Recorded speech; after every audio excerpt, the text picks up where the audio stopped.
Okej, po takohemi në episodin e dytë të podcastit Beyond the Drill. Do më thot podcast I cili kushtohet kryesisht komunitetit ton të gjerë, të madh, të bukur të stomatologëve, ku sonte së bashku me mosafirin ton të parë, profesor Burim Koserin, do të tentojmë që të ndajmë pjesë të vogla, të mira, mirë po shumë të rëndësishme, të përditshmërisë së doktorit, profesorit, jashtë orarit të punës dhe jashtë sfidave profesionale. Profesor Burim, mirë se ke ardhur. Mirë si ju gjejmë, faleminderit shumë për ftesën, edhe për këtë podcast kështu shumë të sinqert që po e shoh, edhe që për herë të parë unë personalisht vetë me qenë pjesë e kësaj, po më janë shumë interesant për me fol jashtë profesionit, sepse me të vërtet jemi në një profesion që ka sfida, edhe po mendoj që sonte pak do t'i prekim këto detaje. Po fillojmë thjesht pa ngarkesa, tregona si duket një ditë e jotja e zakonshme jashtë profesionit. Unë personalisht jam një njeri që zgjohem shumë herët. Unë dita ime fillon në ora 5:30. Është pak herët unë e di, po I kam disa ritualet mia, mirëm pak me sport, në ora 7:30 jam në shtëpi, kam një orë për pak me u marr me mëngjes, me u marr pak me lexim, edhe me fëmijë këtë rast, sepse viteve të fundit jam bërë edhe prind. Pastaj, pas orës 10, fillon profesioni, fillon angazhimi rreth profesionit. Para asaj kam pak një farë dëshire mu taku me një kolegë, me diskutu pak diçka, një 2-3 gjana interesant, sepse profesioni jonë pak e kërkon ato, me fol pak për pacient, sepse ajo na bën edhe mu zhvillu. Edhe mas nej, normal, për shkak punës, mu drejtu të ajo klinik, të ata pacient të cilët na presin neve. Pra, pak a shumë kjo është ajo rutina e mëngjesit, dita vazhdon me pacient, gjatë ditës disa pushime të vogla edhe deri mramje, sepse ne nuk kemi ndonjë jetë ndryshe prej gjithë njerëzve që kanë një profesion caktuar, pra edhe ne kemi punën, e kemi shtëpinë, edhe pastaj gjithçka kthehemi në shtëpi për një pushim. Do ta bëj një pyetje shumë interesante. A të ka ndodhur ndonjëherë me dalë për orarit punës, edhe me harru ku e ki parkukirin? Përgjigj në sinqerisht. Jo. Kjo flet mandej shumë se çka kena marr brenda orarit punës dhe me çka krejt jemi ballavaçu brenda orarit punës. Bukfalisht jo, s'm ka ndodhur, sepse diqysh ajo çështja e makinës është diçka që kemi nevojë për të, se çaq shumë jemi lodh me presim ul aty dhe më kthy. Mirë, po në anën tjetër për shkak punës, po, na ndodh t'i harrojmë shumë gjëna nga jeta jonë, nga privatësia jonë. Sepse profesioni, siç tham, edhe pse tham sonte s'do të diskutojmë shumë lidhe për profesion, po dashtëm duhemi pak më lidhë në atë, sepse hallet e pacientëve, nevojat e tyre, pra në një farë mënyrë profesioni që kemi është profesion, është sektori shërbimit. Ne jemi aty të japim shërbim. E kur është në pyetje dhe shëndeti, kjo e rrit edhe përgjegjësinë. Prandaj automatikisht deshtëm ne do mu zhvesh nga krejt problemet tona private, për krejt gjanave tona që kemi atje mrapa për me mujt me qenë maksimum në profesionin tonë. Pra, po, s'kemi qare në një farë mënyrë. Edhe I harrojmë, po dhe s'kemi qare, sepse ndryshe nuk do të kemi koncentrim. Po, vazhdojmë me pyetjet. Po. Sa ndikojnë njerëzit afër teje me të disponimin tënë, energjinë tënde gjatë punës?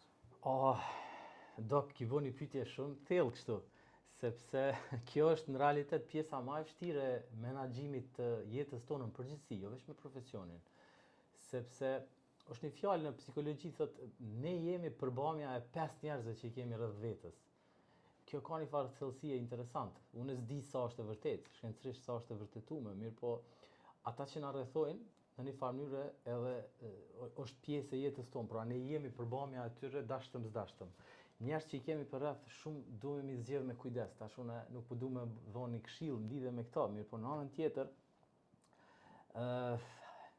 vitet kur fillun me kalu, një për gjanave kryesore që pata kujdes në lidhje me jetën time ishte pikrisht kjo.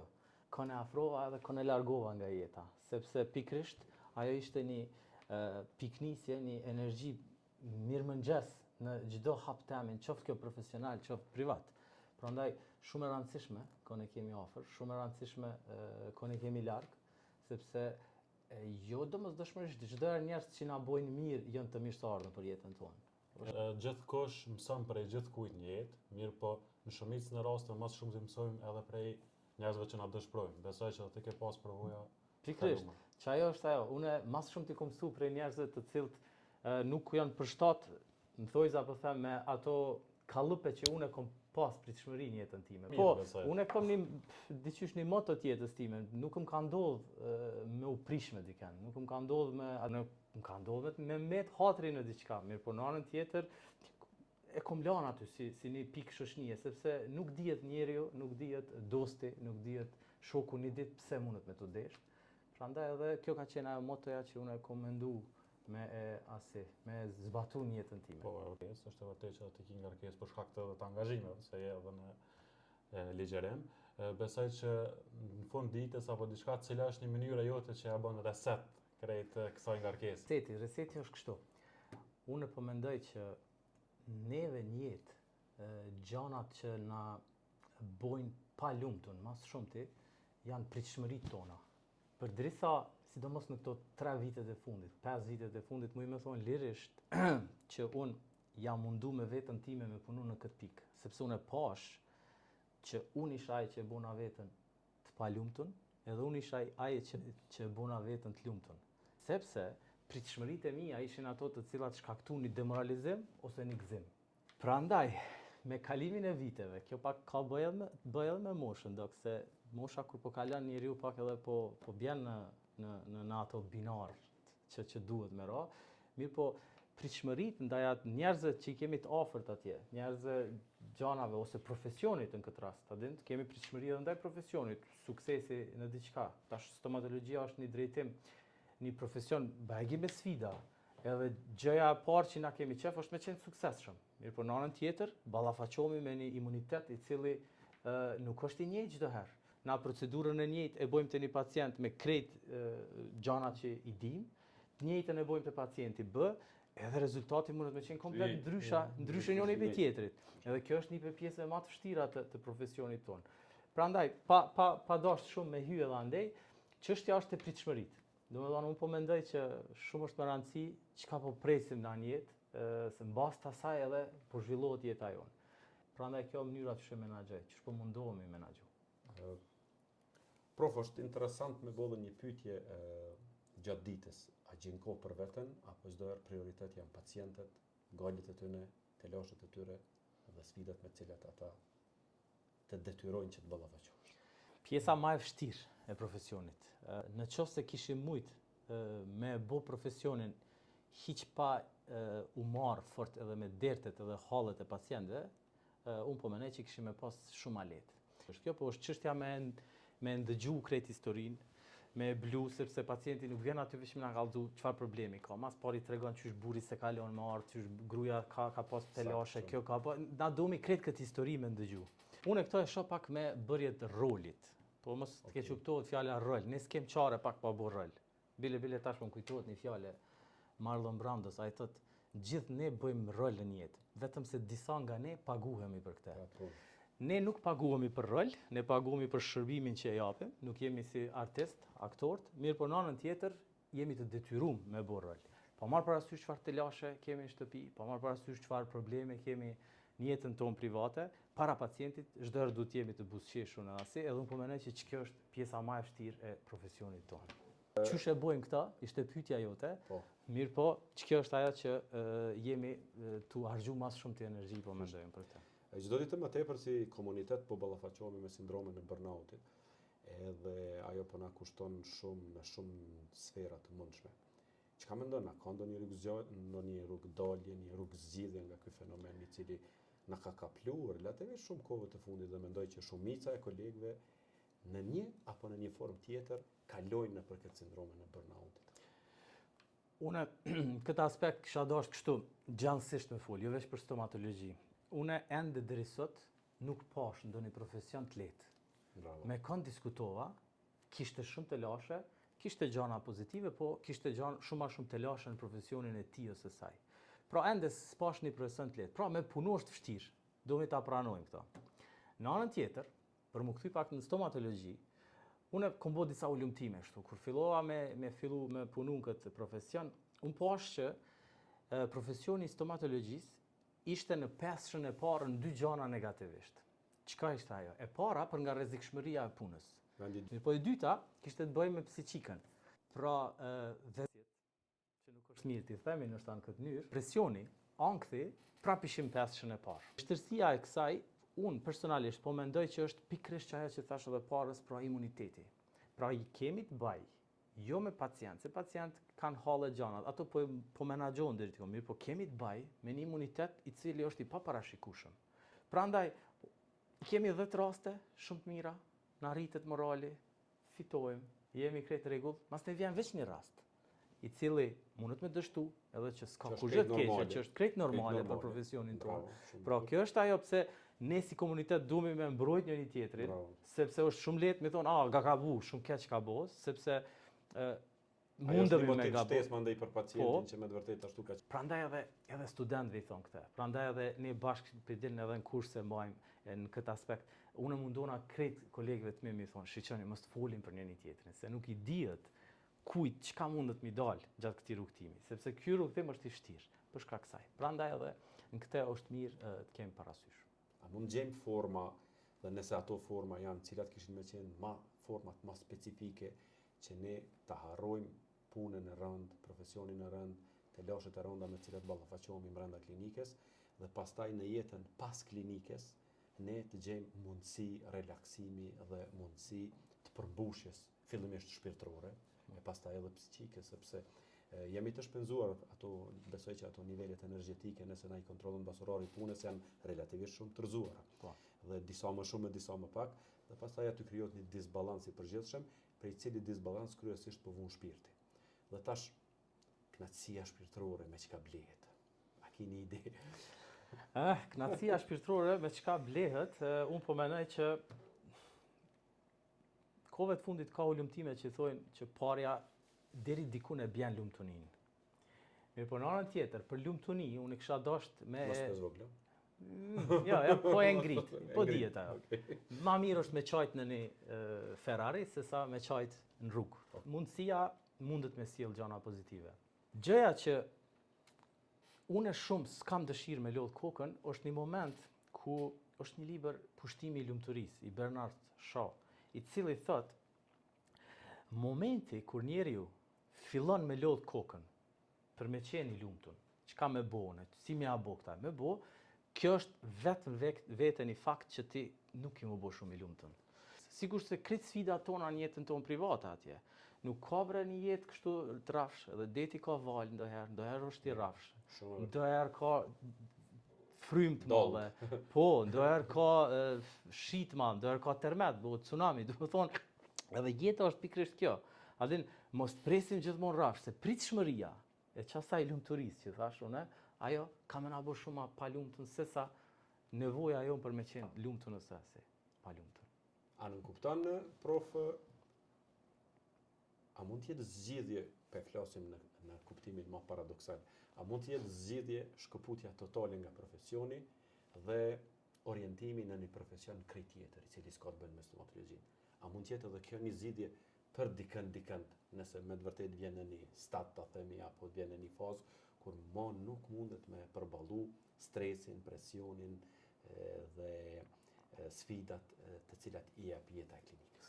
Krejt ndër vete ndonjëherë e analizojmë me veten tonë mundsinë, ata lojmë sot, ata lojmë nesër. Mirë, po fund ditës ne jemi në sektor shërbimit, po japim një shërbim, mirë, po në fund ditës edhe ne jemi të detyruar në shtëpi me çuni buk. Po unë po them, unë gjatë studimeve studimet nuk kanë qenë shumë të lehta, siç e tha edhe ti parë, po gjatë studimeve ko pas kohë kam pas mendime, mora thu ky profesion është i mirë. A ja vlen se shumë po lodhna. Asnjë provim në jetën time nuk kam hi me qef. Kur në jetën time me një provim, që shtoj njerëz unë e duket drejtim, po shkojnë në fakultet të u kënaq. Unë nuk kam qenë ashtu, nuk e di për ju apo pajtonin këtë, mirë, po kur u kry ky fakultet, edhe sot kur jam të punuar, shumë e shijoj profesionin tim. Prandaj edhe studentëve i them, s'po di, ne në shta pak edhe të fëmijët tonë në këtë drejtim mendojmë, atë duhet shumë e dashur një profesion, ndoshta edhe nuk duhet, ndoshta duhet pak më dhon zor për mas ne me të shpërbly. Nuk po di. Kështu që vetë kemi zgjedh, vetë edhe mundemi me lan këto, mirë po përderisa jemi këtu, përgjegjësitë tona duhen me qenë shumë të larta për arsyet që i diskutuam edhe para. Po përshtypjen që në fund ditës me na qunë krejt dynjan që do të bota me shëtit dhe me zgjedh, na prapë se prapë kthehemi në profesionin tonë. Për arsye se aty kemi atë konfizonën, atë kingdomin, në cilën na jemi 100% vetvetja. Domethënë a kishte ndryshuar diçka para 10 vite te burimi si burim. Specializimi. Jemi të jetu, sidomos në këto 5 vitet e fundit, në një kohë kur informata është shumë ma lehtë e qasshme se sa që ka qenë para 20 viteve. Fakulteti është digja shumë e nevojshme për ne, po specializimi, doktoratura, gjanat që të japin një kahje në jetë. Mirë po, para 10 viteve, ajo që kisha bo, se është tash lehtë me folë, masi që i kam në gjep gjitha diplomat, ka mundësi që s'muj me qenë shumë objektiv, muj me qenë pak subjektiv, është që ky profesion, të cilin e bojmë ne, po mendoj që nuk ka nevojë për aq shumë humbje vitesh për një temë të caktuar, por sot me një kurs, me një trajnim të mirëfillt, qoftë ky në Kosovë, qoftë ky dikun jashtë atje në Evropë, shumë gjëra të rëndësishme edhe të vyshme për pacientin ton bëhen. Pra ndoshta kjo kish me qenë një moment që unë kisha reflektu para 10 viteve. Mirë po, unë po mendoj që ky profesion është profesioni diplomës patjetër, diplomës bazë, mirë po mundet shumë bukur me një kuriozitet të mirëfillt mbrana nesh, mu modifiku edhe me u marr gjërat shumë të mira, të rëndësishme, edhe me vetë iniciativë, sepse thash informata është shumë e qasshme sot, videot pa numër ta kemi gjithandej, por edhe me trajnime për me bërë shumë punë të rëndësishme për pacientët tonë. S'po di sa isha kaq. Po pindrojmë pak edhe llojin e pyetjeve, deshta me të pyet pak edhe për sport, se tregova më herë që miresh me sport. Doki Kresha mirët me basket, ka çdo profesionist është doki. Unë jam një futbollist amateur, kështu që po luajm vikende me doktora, me shok. Çfarë sporti po miresh më shumë, ç'po kalon kohën? Profesioni jon nuk e ka luksin mos u marr me sport. Po mendoj që e kemi të nevojshme patjetër. Mas pari për shkak domosdoshëm, mas pari për shkak pozitës që punojmë. Po, edhe unë e mirëm me sport. Unë kam një rutinë të tillë që unë çdo mëngjes notoj. Ato e kam 45 minuta, edhe ashtu më fillon dita. Ajo është një motiv shtesë për me asist, sepse thash, nuk janë problemet që i prita për me janis me ushtru, po ja parapriva, sepse pash që është një profesion i cili kërkon shumë shpinën, kërkon shumë qëndrimin tonë, ko pas kohën kam, ko pas kohën pozita gjata, si që dini ju, që punojnë stomatologët. Prandaj edhe po, mirëmi me sport, edhe une ja kisha rekomandu gjithë kujtë të adem, kjo është nështë pak klishe, me bo sport, anek ne, po ky profesion me të vërtet kërkon, është diçka që është e nevojshme për profesionin tonë. A mund të më tregosh një gjë që e ke mësuar nga dalë në jetë? Që ka qenë ajo, për cilën je mundu, po në fund e ke mësu? Pak fola, po. Shumë po më shtin lugave. Sepse s'po kom qare pa Ki fol. ko me mendu. Po, sepse s'po kom qare s'po kom qare pa involvu kështu komplet jetën teme. Pikrisht, aty është edhe qëllimi. Që bajagi ka pas dalgën vete. Upside down. Pak e përmena në fillim, por unë po mendoj që gjëja kryesore që jo mundu me investu të vetja ime, pa marrë parasysh durimit, se durim duhemi të kemi, se pa durim me të vërtet shumë gjana nuk bëhen, mirë po është çështja tek pritshmëritë. Po du mu kthy edhe njerët, sepse po mendoj që me pritshmëri shumë e kom lodh veten në kohë. Ka qenë vllaja ato? Prandaj, ajo çka unë po mendoj që jo mundu mas shumë ti me punu me jetën time o pikrisht kjo. Jeta është kështu, mas pari ta jep provimin, mas anej ta jep ligjëratën. Mirë po jeta po është ndryshe. Njerë po që ti në provim, mas anej ka dalë për t'jep ligjëratat. E ligjëratat që une i mora nga jeta ime, edhe personale, edhe profesionale, ishte që une u desht pak pritshmërit me i ullë, sepse ka dalë me ato edhe mujta me menaxhu ma mirë krejt këto që ka diskutu në realitet sonte. Po e citoj një mik toni, një kirurg me emën botror, është Joseph Kani, i cili thotë që koha është mësuesi jonë më i mirë. Sa shumë të ka mësu koha një jetë, prof? Dy gjana shumë të rëndësishme një jetë, i kemi. E para është shëndeti, e dyta është koha. Edhe një prej gjanave që mas shumë t'i bëhem nervoz është kur dikush ma cënën kohën. Sepse e vetmja gjë që nuk po na kthehet. Do me met vonë në një takim ose me caktu një termin e mos me të ardhën termin. Koha është jo që shërën gjithçka, mos të jim klisheva atje, po është mësuesi më i mirë. Mësuesi më i mirë. Edhe padyshim ato duhet me shfrytzu shumë mirë, sepse kemi vetëm një. Prandaj edhe nuk ja vlen me gjithë këtë profesion të vështirë që kemi. Edhe me gjithë këtë barë që kemi, pra në një mënyrë jena në shërbim, që po e përsërisim non-stop, edhe tash me harxhu kohën bosh, unë po mendoj që është shumë gabim. Mirë po, në anën tjetër, këto po na rekomandon edhe psikiatria, shumë duhemi me ditë, përgjithësi kjo jo veç për stomatologji, shumë duhemi me ditë edhe me bo kur gjorë në herë njëtë. Sepse jo veç me bo, duhemi. Në herë duhemi edhe mos me bo diçka. Sepse truni po kërkon ashtu. Truni është një muskull, i cili njëjtë sikurse muskujt e durve kamave që duhet me pushu në herë, edhe s'ka kurrë të keqe në herë me pushu mos me bë kurrë hiç. Profesor Borem, faleminderit shumë. Ishte me të vërtetë kënaqësi që fillimisht ishte musafiri jonë në podcastin tonë që kemi filluar të arsëvonmi. Unë uroj që ne të takohemi prapë dhe të shkëmbejmë edhe ma tutje mendime, qoftë kritike, qoftë pozitive lidhur me këto sfidat të cilat ne i kemi çdo ditë para pas orarit punës. Faleminderit shumë edhe prej jush, edhe unë ju përgëzoj, sepse me të vërtet shumë këndshëm mu taku në një podcast të tillë, me tema të tilla, sepse shumë kemi nevojë me ditë edhe këto detaje, kështu që edhe unë juve ju përgëzoj edhe ju falenderoj shumë. Shumë